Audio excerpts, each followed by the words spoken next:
The Local Show, featuring conversations with business owners, employees, and local business leaders about their successes, challenges, and reasons for doing business. Right here in Central New York. The Local Show is locally produced by Zoey Advertising.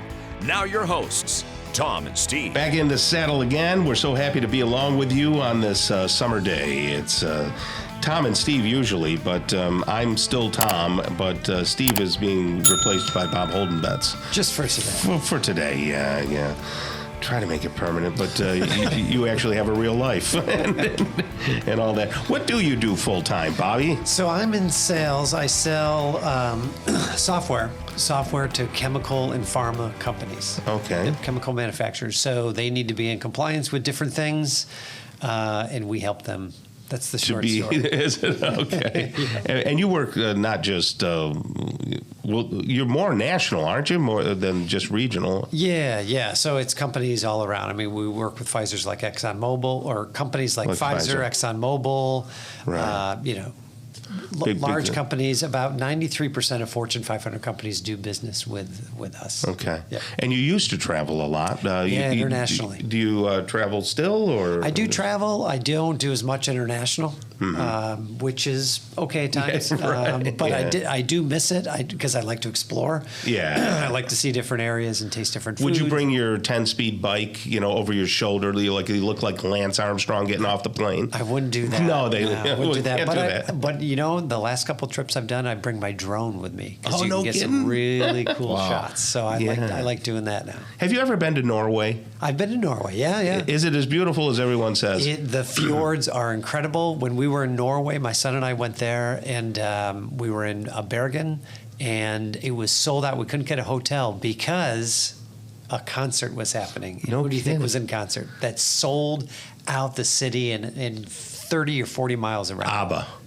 Iron Maiden. Really? Wow. And this was in the past. This was in the past 7 years, and I thought I said, why is everything sold out? They said Iron Maiden is here. That's amazing. Wow. Okay. Yeah, right. Yeah, who would have thought that? I knew when they took the stage because I could feel the music. Yeah, I bet you could. Well, that's wonderful. Hey, we're going to talk with Matt Masur right now. He's the founder of Your Local IT Department. How are you, Matt? Doing well, Tom. It's good to see you again. As well. So we got a little computer knowledge.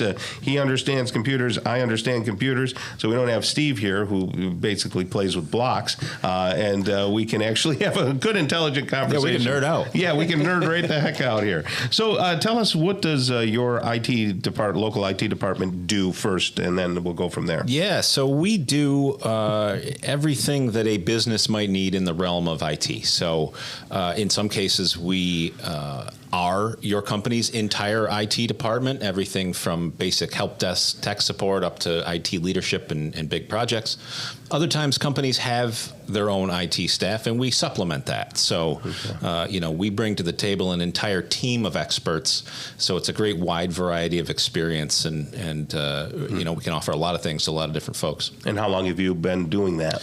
I've been in the industry for about 3 decades. Yeah. I've had a long career, starting when I was a teenager, actually.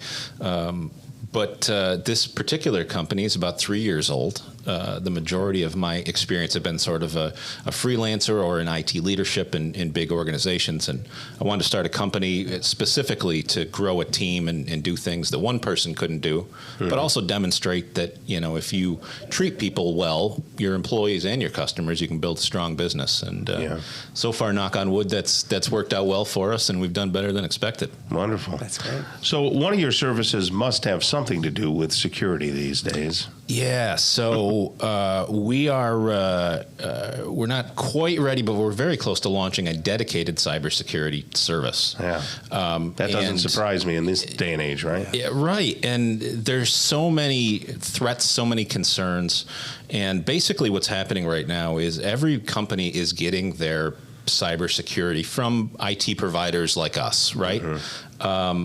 And IT providers like us are folks that kind of have been thrust into this world. And we're all very technically experienced. We've got a lot of background in networks and all these different things. But cybersecurity is a specialty.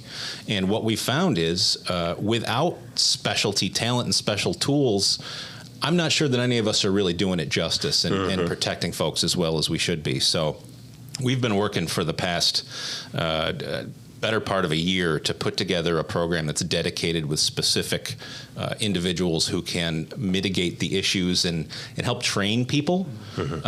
Because as you may have heard, 90% of successful breaches are due to a person making a mistake, clicking a link, giving up their password, doing something. Right. I got you. Yeah. So we got, A general consumer making that mistake is what an employee in a company. Yeah. You can put in the most sophisticated security system in the world and have armed guards, but when the guy keeps propping the side door open so he can go out for a cigarette, right, exactly. It all falls apart. And same in the cybersecurity world. We got these crazy tools, and there's AI that's looking for hackers and looking for anomalies in your systems, and it's awesome.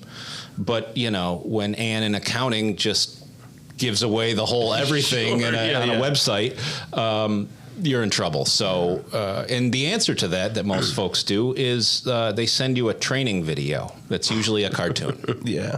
So like 90% of the issue is addressed by the weakest form of anything. So part of the service is just as we've been successful in traditional IT, where we have real humans who actually come to your office, which is surprisingly kind of rare, we're going to take that same approach to cybersecurity. So rather than being a kid in a hoodie in a dark corner somewhere, you're going to see real people who can come to your business, give your employees context, and help them really understand what the risks are specific to that company, not just in general, and hopefully provide some real value and keep people safer than they are today.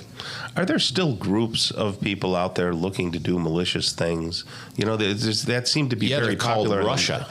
Really? So it's whole countries now. Oh yeah. It's nation states that you're most worried about at this point. But there are groups, and there's a lot of well-known kind of hacker groups that are notorious for these different things. But a lot of them, even most folks will say, are traced back to a bigger nation. Jeez. Yeah. And the smaller hacker groups, they want to get into what? Insurance companies or into banks or into credit cards? Sort of anything they can. So you might have heard recently there was a huge hack that took down all the car dealerships in the country. No, I haven't heard that. 15,000 car dealerships went down and they're still, I think, degraded in services. The software company that they all use to make their deals, to do their payroll, to book their service calls, everything was provided by this one company, and that company got hit. And they were held for a ransom attack.